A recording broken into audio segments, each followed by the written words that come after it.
So I'm calling this very first episode of the More Than This podcast, The Witch in the Room. For me, when I think about like how do I introduce myself in this podcast, I kind of had an informal podcast because the Keeping Your Keys book and blog became quite well known in the witch world. And so people were emailing me, asking me for videos and so on and podcasts. So I informally made one, but I knew about 9 months ago that I wanted to launch a podcast discussing the things that really matter to me because my work seems to resonate with people. And I wanted this podcast to be more truth telling, less showmanship. I wanted it to be real. I love podcasts. I listen to so many podcasts. And when I look around the podcast terrain and see what I think is missing, I think it's this really meaningful discussion about how hard life is and that it's okay. Like life is designed to be unfair. Life is not about simplicity sometimes. It's not about glamour. It's not about fakeness. Like I'm here to get into the mess of life.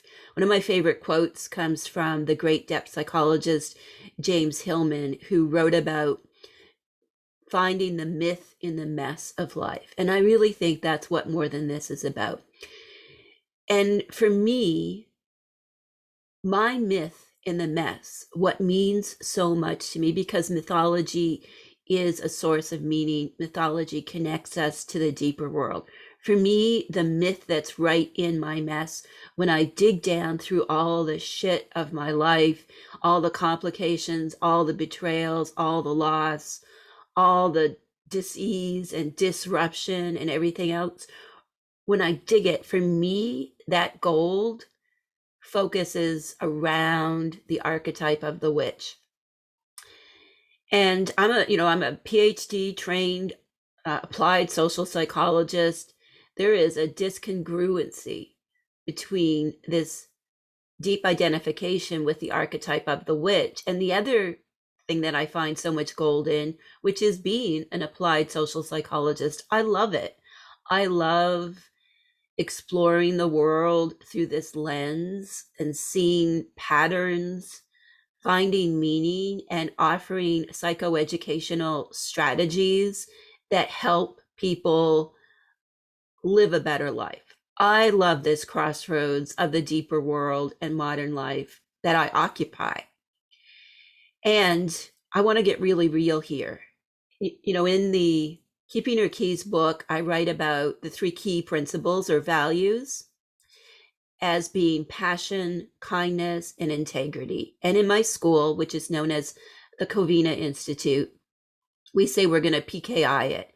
And I'm bringing the PKI to this very first episode of More Than This because we just need to be so real about the witch in the room. And I want to be real about what being the witch in the room has meant for me, because this has been like the thing in my life when I kind of slough off betrayal, slough off, joy from relationships, slough off accomplishments in my career, slough off all these things. What's underneath of that all is this lifelong identification with the archetype of the witch that I've had since I was a very, very small child.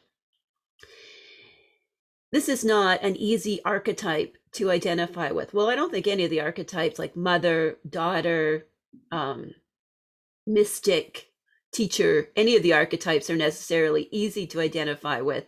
But I think the archetype of the witch, especially now in our modern society, it's always been super complicated. And these days, it's even more complicated. And because of my chosen profession, being able to be open about being a witch because that word thrums and hums.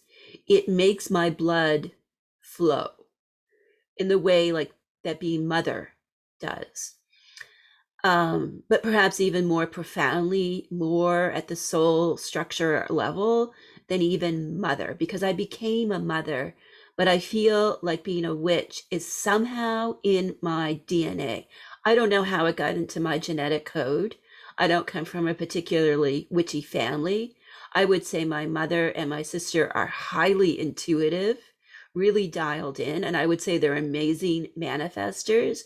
But certainly my mother would never ever identify herself as a witch. To her, although she's gotten better in recent years since my new career being out of the broom closet as a witch has flourished, she's gotten better with this. But to her, because of her religious beliefs, she's really seen the witch as evil, that the witch is the devil's consort, that the witch is sinful and lustful and wrong.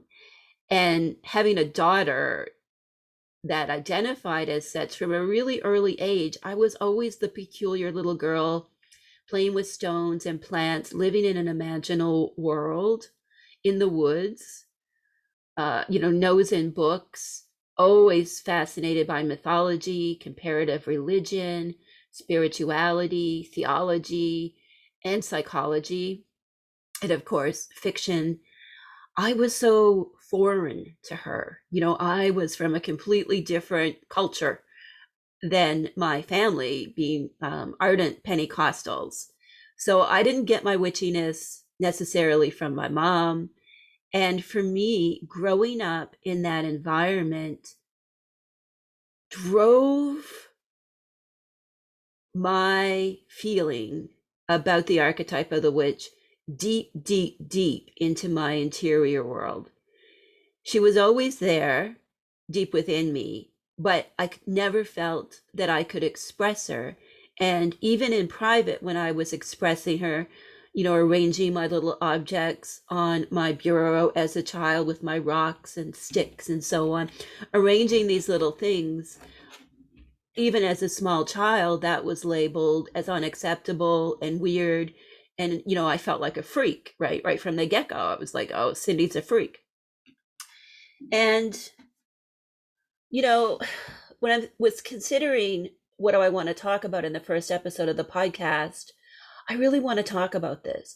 I want to talk about this deep internalized othering I experienced from a very early age. Like, I don't have memories where I felt othered. I don't have memories of being accepted. I can look at glimpses, and I've spent the last 2 years like doing a memory archaeological exploration of looking for really positive early memories. And there are some experiences there definitely that were positive, but for me there was always this thread of not being accepted. I wasn't accepted in my family of origin, although they loved me. It was never a lack of love. It was, it's like in the Christians, you'll sometimes hear people who say they're Christians say, love the sinner, hate the sin. That is basically like my life story, because I identified as a witch. I was interested in psychology, the interior world, and all of these things in my family of origin are considered foreign, inappropriate, and even sinful. So right from the get-go, this is, I was the sinner being loved, but the sins, which were my natural inclinations, were hated. I mean, let's just be clear. And, I'm not into blaming anybody. I'm into just saying, like, in the sense of PKIing it, passion, kindness, and integrity, to have integrity and kindness, for me to do this work, to write my books, teach the courses, do this podcast, I just need to be clear. This is where I come from. I hold no resentment most of the time. Sometimes it gets the best of me, let's be honest. Resentment and the shame that comes from it are things that we heal and that we can work on. And my next book that's coming out in the fall of 2021, which is called Entering Hecate's Cave, The Journey Through Darkness to Wholeness, I tackle that. Like I tackle shame, invalidation, trauma, recovery, and so on. I think we need to say where we're coming from. We need to not have shame about the background that we have, and we need to be constantly engaged in bringing all of these things into consciousness. For me, so we're on the eve of the beginning of the new ritual cycle in my school. So I want to just sidestep a little bit here and explain the time of year it is. So this is the beginning of November. November is my favorite month. I have a Scorpio ascendant for those who might be into astrology. I love ritual. I love exploring the depths. I love the signatures of the illuminated Scorpio archetype. Of course, the shadowy Scorpio archetype can cause us lots of trouble. And certainly if you look at my sexual history, you see a lot of shadow Scorpio there. For me, recording this episode at this time of the year, in the period between Samhain, Samhain, at Samhain,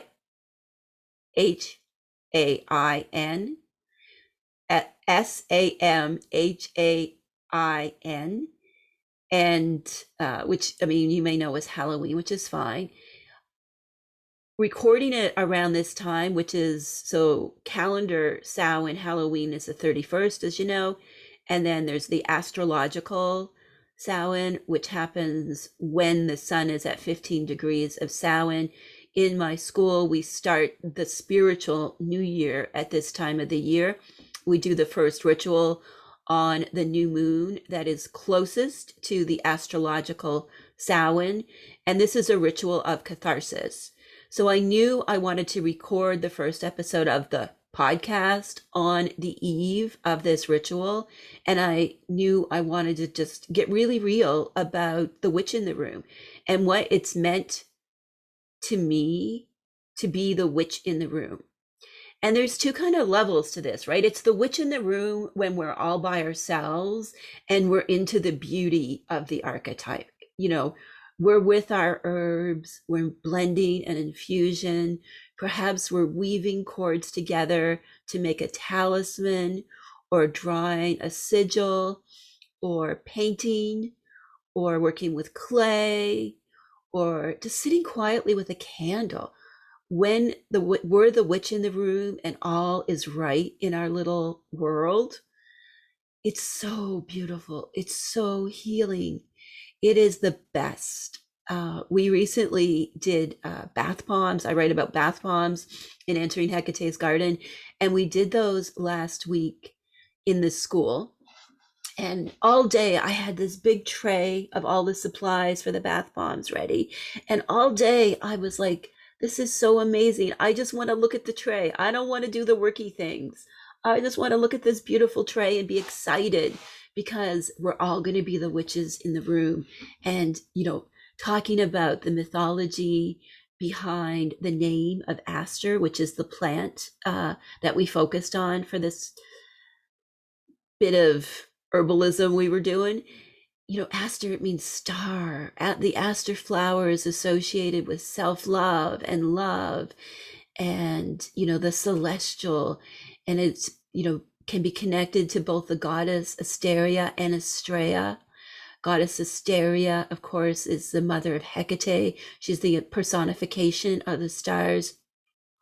And Astrea's tears, when she was so bereft about what Zeus had done to humanity, they fell to the earth and created the beautiful purple, yellow, white, so many varieties of asters.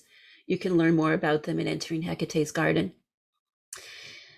And I was just so excited that that witch in the room, that side of me where I just got to be all of me. in a group of people that I implicitly trust and that trust me to be their teacher, amazing, absolutely the best. Or when I'm out in nature and just connecting to the world and seeing the depths within the plants and the animals. Where I live, I get to do this every day, to be with the ocean, all of this, being the witch in that room. When I'm in those rooms, the rooms that are welcoming and that have a energetic attunement to what is in the center of my being, those spaces are the best.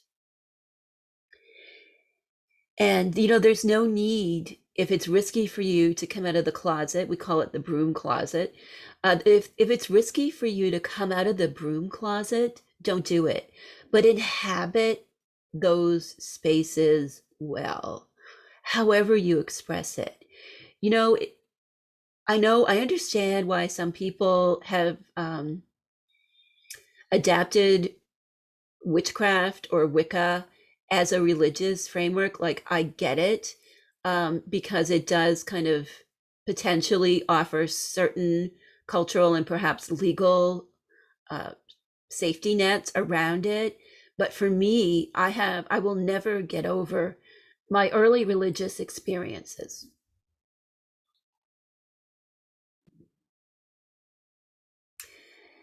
And I say that I won't get over those religious experiences because they are a lens through which I see everything about religion. I've done a lot of work. I understand my biases against organized religion based on my very distressing origins, being raised in the Pentecostal church and feeling like I just didn't belong. Nothing against Jesus at all, but the dogma, the stricture, the way women were confined, the way personal expression was confined. It was never for me. I never bought into it. I still think it's beautiful. And if I'm in my hometown and my mom wants to go to church, I'm happy to go to the Pentecostal church. Love the songs, love just the joy that can come with the Pentecostal church. But all of the bullshit dogma, like, I just no. So I don't like religion. Sometimes people say, that I'm founded a new tradition. I really reject that as well. I offer what works for me, what I've researched, what I know can be effective. Again, using that academic researcher scientist hat that I've worn so long. I analyze, observe, study, teach what works.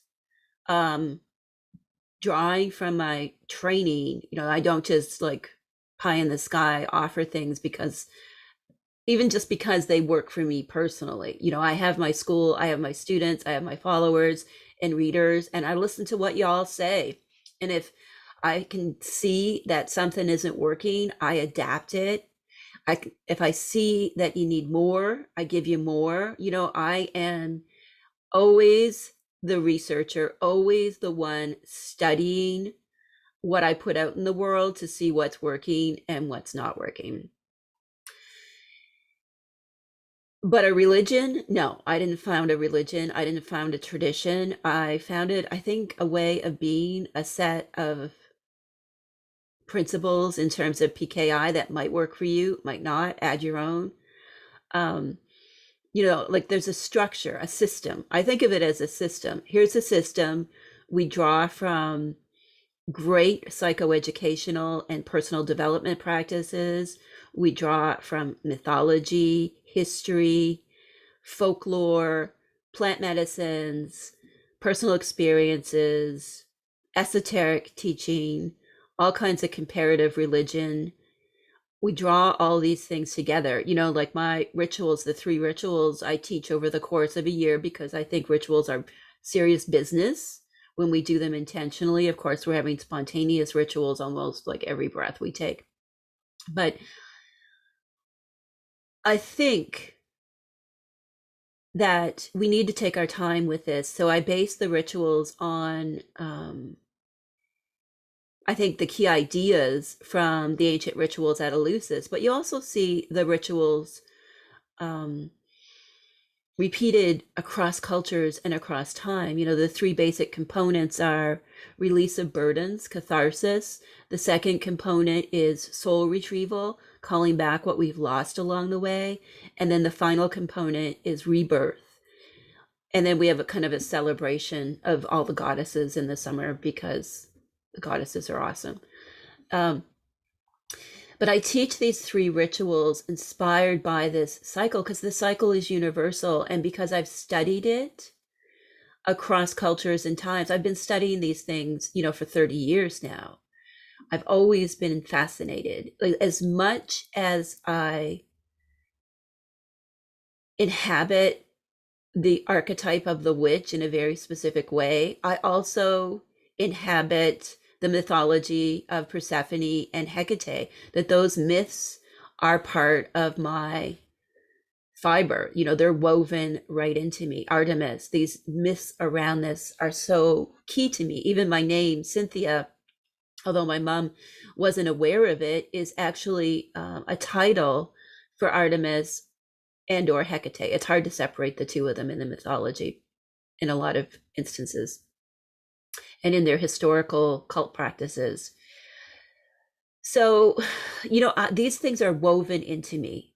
My name, Cynthia, my mother, Kinthos is the Greek. My mother had no idea what it meant. She was going to call me something else until the last minute. All of a sudden, she changed her mind and picked Cynthia. There are something deeper at work when she did that, right? We are more than this. Even our names show us that we are more than just the everyday, the mundane. There is an element of mystery that is present in all of us, and we need to shift the gaze so that we can see it, right? We just need to see it, allow it. It's there. The world is enchanted. Our lives are demonstrations of the classical myths and fairy tales. We are always into this deeper web, this wheel of time that is unending. The Greeks called it kairos, Kairos, that we're part of something so much more than the linear. We are part of the kairos. We are both kairos and chronos, which is chronological time. And then I come back through all of this. I teach meditation, I teach ritual, I teach psychology, how to apply these things to your everyday life. And then I'm here with the deeper world, where intuition and dreams, synchronicities, and natural magic and astrology, all of these things are so inherent to my own experience. And I believe they offer so much value for us to have a rich, rich life.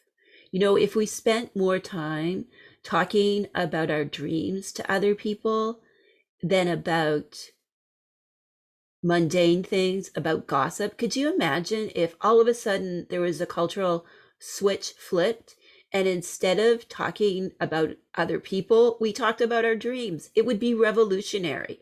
Think of how just the whole global energy field would shift. But dreams, in some circles, people think talking about dreams is peculiar. People think we're supposed to avoid nightmares. Nightmares, of course, are there to teach us, and then we'll keep having them until we say, okay, nightmare, what do you got for me to learn? I need to unpack this. We medicate away sleep. We deny sleep. And here we have this experience of the deeper world every night. And it's like we're doing the most we possibly can on a societal level to deny and rob that. Even when you look at sleep studies and how the sleep research, talks about dreams, kind of in contrast to what Jungian and depth psychology say about dreams, it's like we need the dream. There is so much there. We need sleep, and we need to be in that deeper world. And like I said, talking about dreams can be perceived as really weird. And so this loops us back to being the witch in the room when the room is a hostile space. And I feel that in my life, I have spent way too much time in rooms that are hostile to what breathes life into me.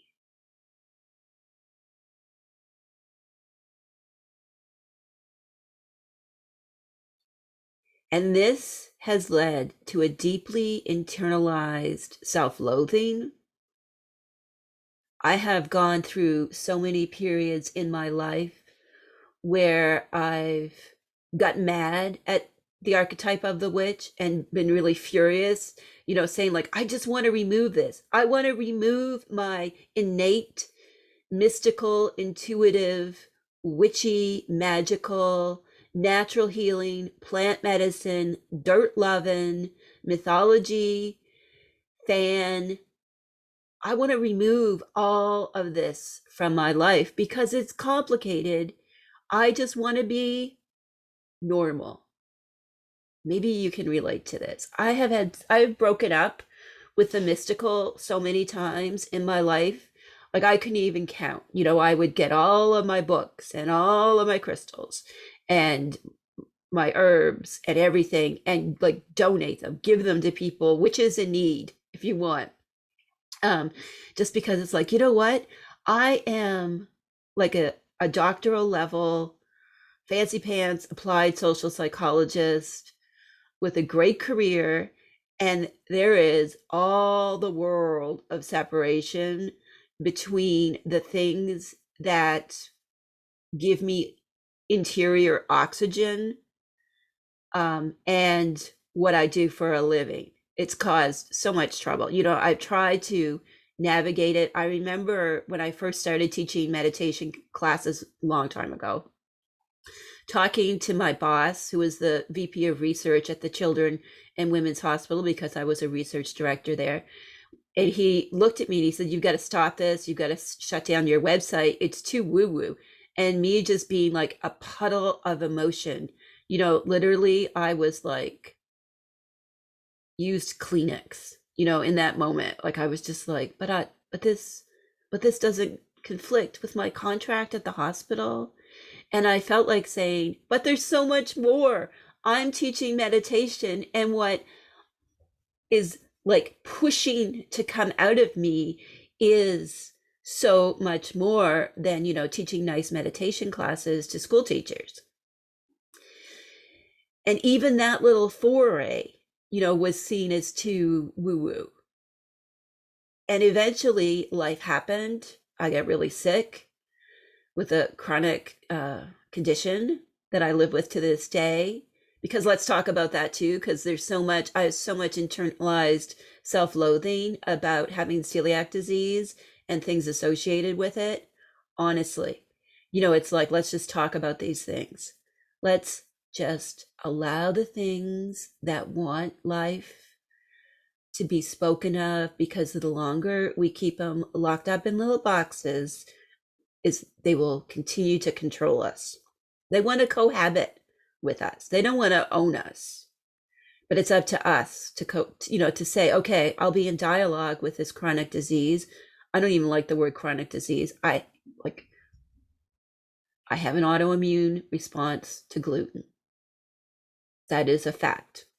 What we call it beyond that, like, how may or may not be helpful, again, given what room we're in. If I'm in an allopathic medical room, calling it celiac disease makes sense. In my everyday life, when I'm doing my thing, I mean, the label celiac disease doesn't make any sense, because unless I know what that means, it's not helpful. So all of these hostile rooms I've been in, and I'm going to tell you a story about something that happened just last week. So my oldest son, who is so amazing, he has been on a cancer journey for all of 2021.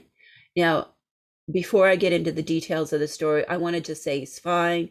He had a nephrectomy, which is a part of his kidney taken out. He's doing good. Okay, so he's good. But it's kind of a big deal because young men don't get the type of cancer that he had. So there's a whole lot around genetics and having to go into our ancestors and our family tree, and there's some gaps in our family tree, and there's so much shame. I call the family tree the shame tree. We got to shake it, and we have to shake it through all this genetic stuff. Anyway, so he has to go for these CT scans every few months to make sure the cancer is not coming back. So we're sitting in like the cancer CT scan waiting area. He's already gone in for his scan, and it's me and two other women in this little waiting room because it's like a specialized place, right? So we're talking, and we're talking about like the solution they have to take before they get these scans, which is a disgusting solution for sure. And it's poison. So we were talking a little bit about that, the three of us. So there was one woman who I would say was very kind of traditional, and the other woman, you know, we were just kind of bantering back and forth, and it was really lovely. And she says something about just all the experience of everything they have to go through. And I said, yeah, sometimes I feel like as the caregivers, we need to like have our own really foul tasting thing that we drink like in solidarity with them. And she laughed. She's like, yeah. Like I said, if the caregivers had their own special horrible drink, like our own potion that we had to drink. And she said, oh, communion wine, old communion wine would be the perfect thing. Because let me tell you, and I know old communion wine tastes terrible. I drink it every day. And I laughed and I was like, you're right. Communion wine is nasty. And then the other woman who was more traditional was kind of like, this is a weird conversation. You could see it on her face. And so the woman who said about the communion wine, she could feel the discomfort from this other woman. So when we're sitting in those little plexiglass boxes that they put you in, you know, you got the chair, but then it's plexiglass on three sides, so you don't contaminate each other because COVID. So this woman who I'd been talking to, she comes over and she leans in close to me. So, you know, personal space was not her concern, but it was fine. I mean, and she whispers, she goes, I'm an Anglican priest. So if you're not Canadian, Anglican is basically the Canadian version of Episcopalian or Church of England. And I looked, I said, oh, that's really cool. So you do know about communion wine. And we both laughed. And then she went back to her seat, which was on the same side as, let's call her, more traditional woman. Not judging her, just kind of giving you a context. So we continue to talk. And then we say something about, we're just talking about like the cancer journeys of the ones that we're there for. And so I said something, you know, like without saying that it was my son, I said, well, my guy, he had kidney cancer. He's a really young man. It was a big deal, but he had the operation in May. He's recovering. You know, it's a long recovery process. It's, you know, he's got like 6 big incisions in his torso. It's a, you know, so we were just kind of talking back and forth. And she said, oh, that's too bad about your husband. And like, I was just like, that's my son. And I got to tell you, in all honesty, this is something that happens a lot. Just because he has complex chronic health conditions well beyond the kidney cancer. So we're in the healthcare world a lot. And there is this bias out there about me being, you know, like the nature of a relationship between two adults. And I said, she goes, well, you look so young. There's no way he can be your son. You must have been a child when you had him.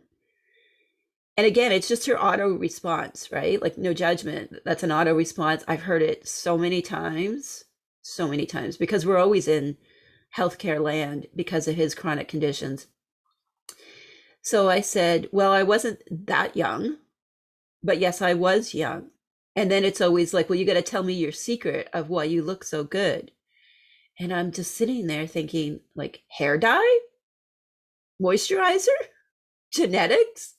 But it's like, I was just thinking about this weird conversation because on one hand, this woman, lovely, lovely woman, felt completely safe in confiding in me that she was an Anglican priest, but not saying it in front of more traditional women.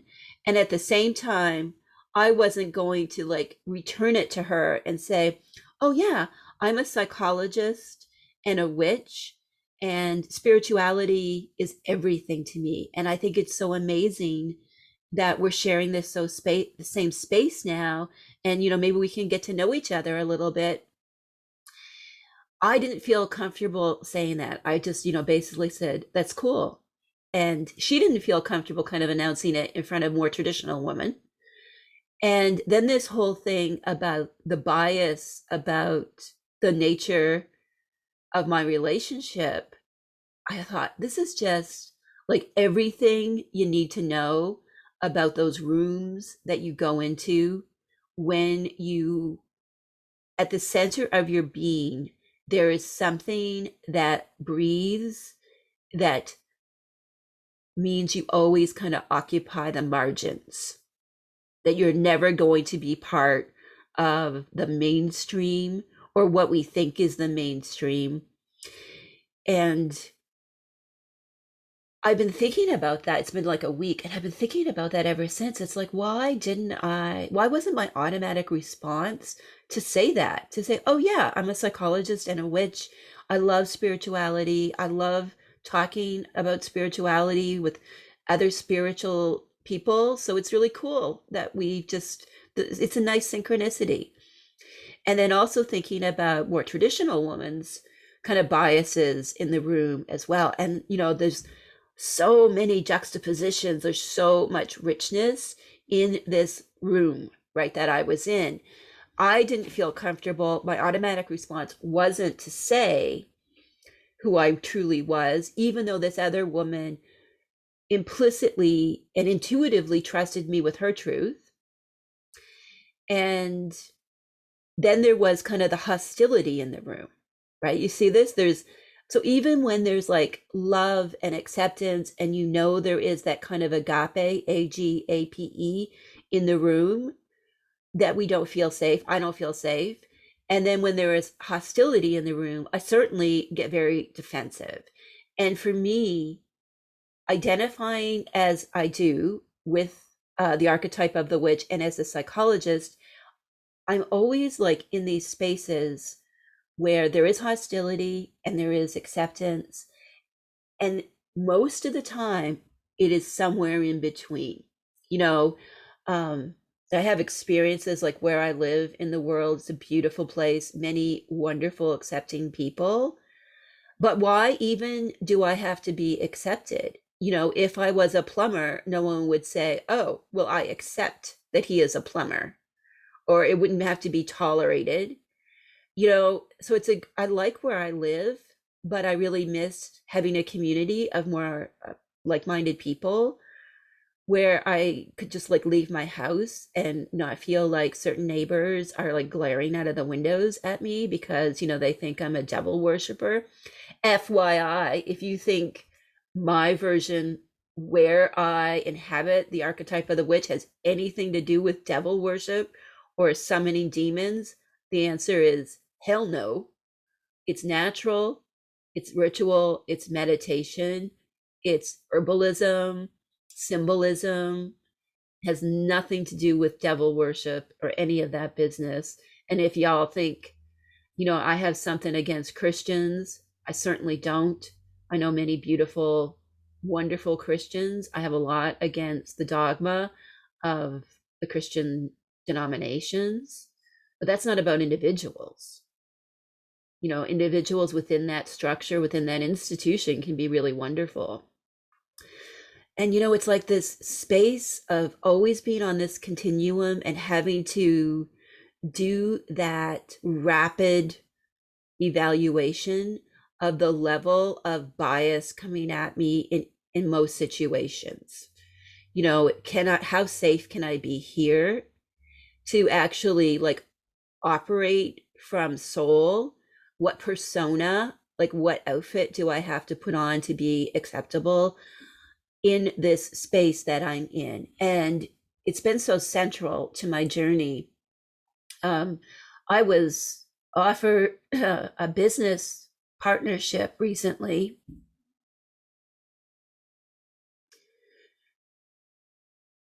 I was offered this partnership, like I said, this business partnership, which on the surface seemed like a good idea. It would be a way to get some marketing for my work. And I really appreciated it. Came from a lovely person. And as I thought about it, I was like, why does this feel icky and wrong to me? And then I landed on the idea that it doesn't serve my work. It's potentially more me being like, oh, I need to get mainstream acceptance. I need to dial back. I call it dial back my darkness. I need to dial back my darkness, not fly so high. Um, and no, and I'm like, no, it's not for me. Yes, that would be lovely. It wouldn't bring the right people to my work, because the right people for my work, I really believe, are those who are like, yeah, I identify with something deeper, whether it's witch, mystic, um, the seer. There's something within you that thrums and has this energetic life of its own that lives within you, whatever it is. It's about being someone who goes to the deeper world, astrology, herbalism, going in deeper to these things, meditation. Like what that's the people, that's my people. It's not necessarily people who, want to look to me to teach them how to develop a successful spiritual enterprise. I don't think those are my people. And I did this interview in the summer with a business platform where I talked about, like the whole thing of running a spiritual organization that is not a religion, that is a true enterprise. And it was really good, but at the same time I was like, what does this serve? Now it's a really great friend who is involved in this, so that's why I did it. And the other thing is, around this time of the year, I don't do any media, I don't do interviews, because there is a lot of attention that gets pulled towards the archetype of the witch, witchcraft, magic, Wicca, so on, this time of the year, the deeper world, ghosts, spirits, etc. And I think that's cool and great. I'm not judging any of it, but for me, I am here all the days of the year doing really deep work and drawing from the vast well of the witch as healer, and not as witch as a commercial product. I try to keep it real, REAL, and I call my work the real work, because if this resonates with you, if when you say the word witch, there is a quickening of the pulse, and if to you it's about a journey to wholeness, it's not about fame or glory or getting money or any, well, of course we need money, but it's not about, like, it's not a greedy, ego-y thing. It's a deep thing about something really precious to you that you love and that loves you back. If that's who you are, then you're my kind of witch. um there's so many ways that the archetype of the witch gets expressed. Same with any archetype. Look at the ways mother as an archetype gets expressed. I'm not concerned about those other expressions. I really just want to own my own lane. I want to occupy the beautiful rooms as much as possible. And I'm inviting you all in to this conversation with me. I love hearing from you. You can connect with me, give me your feedback. I'm going to be answering your questions in future episodes. The email to connect is info, INFO, at keepingherkeys.com. Send me your questions. And indeed, it was a question that came from a reader about how to come out of the broom closet that inspired and just kind of like corresponded to this episode. So, our very first reader question is, how do you come out of the broom closet?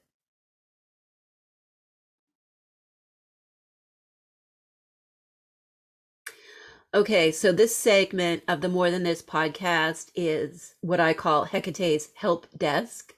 And we're going to be answering questions in every episode. So let's dive into this question. I'm going to read it. Do you have any advice on how to come out to someone that you are a witch? I'm beginning to meet a new person and I'm at a loss at how to tell them. And this is about a dating profile. So she says, it's not on my dating profile, as I discovered that stating this led to some very weird replies and me feeling fetishized. Thanking you in advance and wishing you a blessed salmon. Okay, so here on the help desk, let's tackle this one.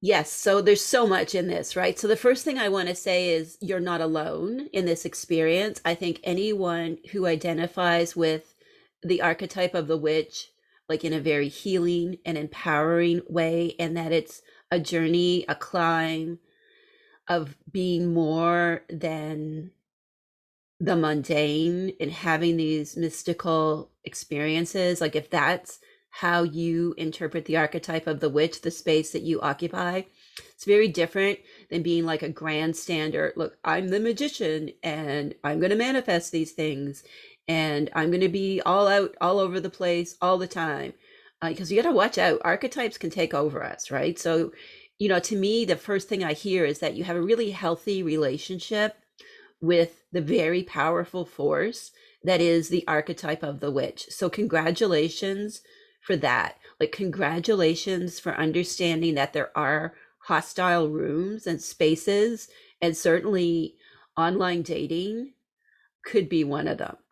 And, well said that when you say that you're a witch, it does lead to fetishization from some people.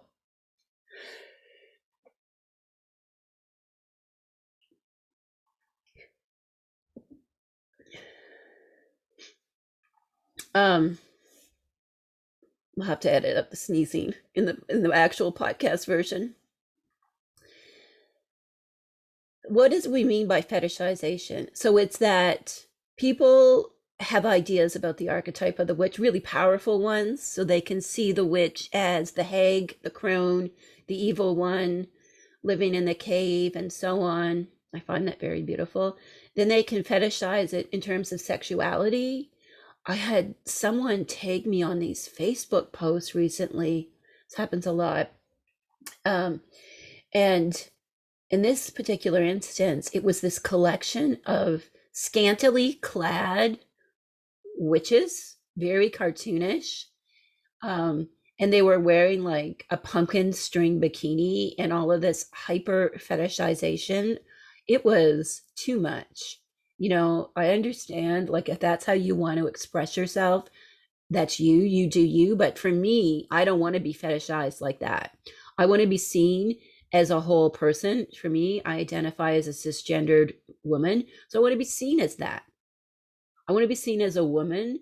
And part of who I am is my close affiliation with the witch, and that this is an important part of my identity, but it's not all that I am. I'm so much more. And, again, that's why I called the podcast More Than This. I am more than a witch. I am more than someone who writes and teaches about witchcraft and goddesses and mythology and plant medicine. I'm way more than that. And so, to the one who wrote in this question, I would say, I love seeing that you are more than this. There are risks in certain spaces that you go in where it's not safe to say that you're a witch. And, you're giving the consideration to, like, how do I tell this person I'm kind of interested in this person, and how do I tell them? And when do you tell them? Why do you tell them? What are the conditions? Like, first of all, I want to say, like, not everyone deserves our truth. Whatever is at the center of your being, if it's witch or if it's another identity or whatever it is, not everyone deserves that. And unlike certain identities that are always out in the open, um, identifying as a witch is something that we can choose whether or not people know about us. So, when do you tell someone? Why do you tell someone? I think it's a personal decision, and this is just my advice. I gave up dating like a long time ago, but I did try a couple of online apps. And so I've actually had this experience of, for me, it's the double whammy of I'm a witch and a psychologist, and they all run out of the room, except for, like you say, the ones who were perhaps very shadowy, um, and one or two brave souls who are kind of curious. But the vast majority of potential dating partners are intimidated, um, by like being a strong woman who identifies as a witch and who is a psychologist. Like, it's a lot. It's a lot to ask anybody else to kind of be like, oh, that's cool. Which is fine. Like, we all know what we can accept and what we can't accept in a potential dating partner. So if you really like this person, and if you feel safe with this person, and if there are some indications that this person might be open to this piece of your truth, I would say consider doing it. If they don't seem open to esoteric or outside of the mainstream spiritualities, then I would say you just end the conversation and say, thank you for your time, sir or madam, and you get on with your life. If there is an openness there. And this reminds me of a story that happened to me when I was on Match.com, like probably 12 years ago or so.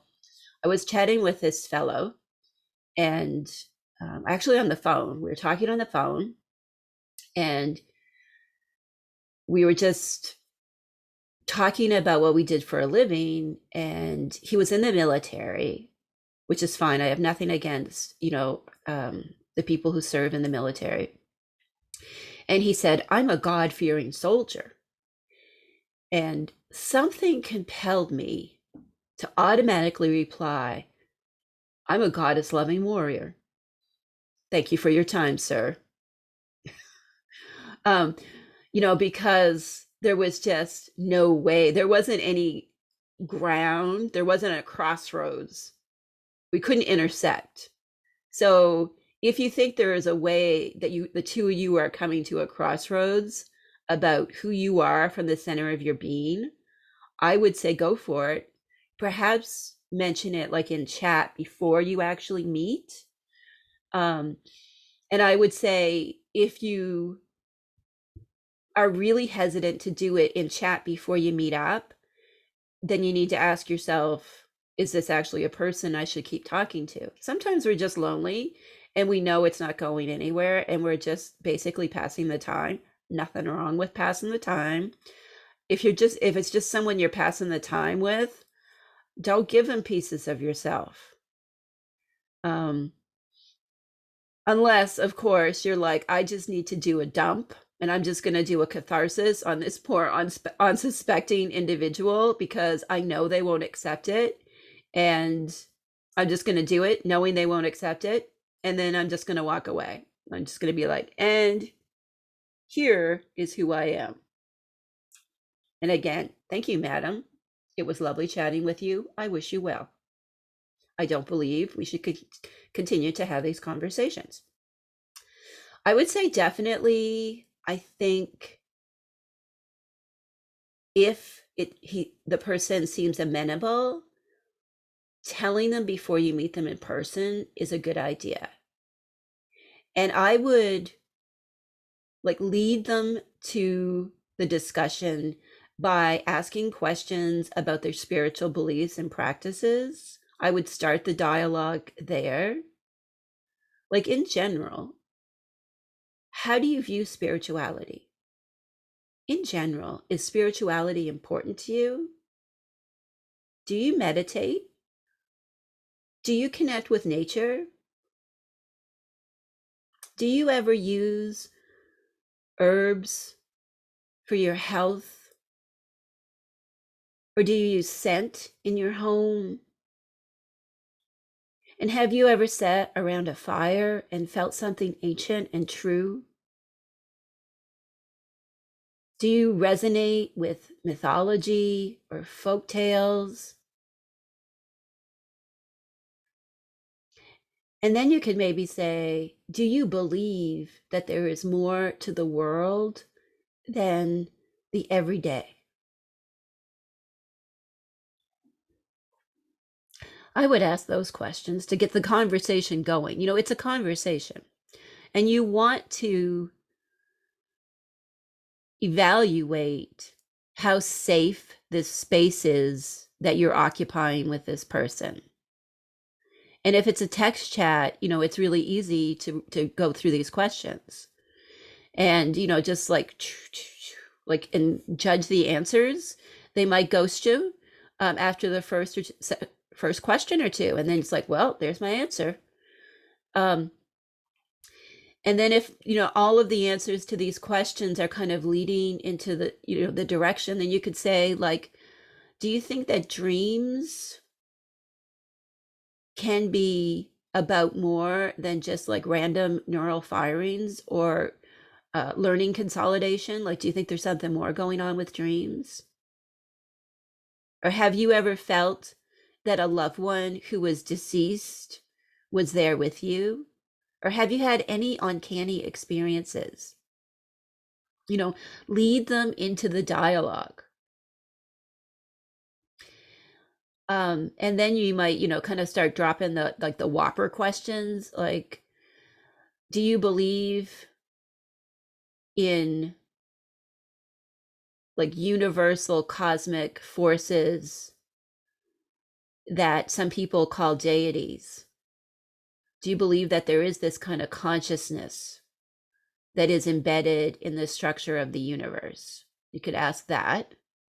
And then if you like that answer, then you could ask, do you believe that this consciousness has a feminine, is at least partly equally feminine to masculine? I mean, if you're a goddess lover, it's a big question to kind of lead people to see, you know, to see where they're at. And if the answer is favorable, and then you could say, all the things that I've just talked about are really central to my being. They are the way I express myself when I am in safe spaces. And I asked you all of those questions to potentially see if I could be safe with you. I'm really impressed by your answers, and I am feeling safe with you. For me, all of the things I just brought up, and you know, you would answer, like if they answered the questions back to you and asked you questions and you would answer them, you know, and kind of when you get to this point in the discussion, you would just say, you know, so all of the things that we've just been chatting about, to me, that's how I experience who I am at my essence. And the word that has the vibrancy for who I am at my essence is witch. And you could see this is like an hour-long conversation. If you go and look at like the dialectical behavior therapy workbooks that are available, look for one that has a structure on how to have difficult conversations. DBT is really phenomenal for coping skills. So look at having the difficult conversation. You can get worksheets and whatnot, probably on Pinterest, DBT conversation sheets. Um, and, plan it in advance if you think this is important to you. And, if the questions I put out there don't work for you, make a list of questions to ask in advance and kind of have it there as your potential dating partner index, because if someone isn't fundamentally at least open to the ideas, the constructs, the expressions of how you express which, then I think it's really super difficult to be in a relationship with them. Now, I know people who have relationships with partners who are 100% not into witchiness, natural spirituality, the goddess. And I think there are ways that it could work. However, I would say, being me, that I'm not interested in having that kind of. I've had that relationship in the past. The the last serious relationship I was in, when I decided like that's it for me in relationships, I'm happiest when I'm on my own, and I'm cool with that. Again, another thing that can be, you can get the temperature in the room can change. It's like, oh, I'm a psychologist, I'm a witch, and I own property and 2 cars and all of this, and I don't need a man to do any of this. Thank you, sir. That can also get weird in certain spaces, especially around where I live. um and in my family, of course. um so for me, I would never do that again, because I had this relationship with this person, a good person, in the heart, and we ultimately broke up. And I remember we were talking in the garage, and he said something like, I think we just need to be more of who we really are and stop pretending. He's like, I want to be even more redneck. Like, I'm a redneck, and I don't like the way you try to control like how redneck I am. And I was like, you're right. You are a redneck. You are the guy who has the pictures of the naked women on sports cars in his garage. Like, that's who you are. That's not acceptable to me. So I don't think there's a workaround for that. And I am like, I mean, I never came out to him as a witch, but he knew I had some very mysterious practices and things that I did. He liked them when they seemed to work in his favor. But he overall was kind of intimidated and freaked out by them, although he thought they were sexy too. It's very weird. Fetishizing, it's a thing. So in that moment, like that, I just was so appreciative of him saying that, because it was like, yes, I just need to be more me and focus on me and the things that bring value to my life. And you know what?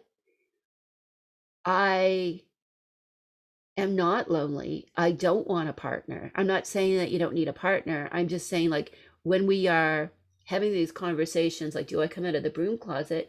It's a good time to also do a little self exploration and see if perhaps why you're feeling the need for a partner. If you genuinely want companionship, a regular sexual partner, or maybe you just want to get laid and you want a one off, don't tell them unless you're going to use it to your advantage, right?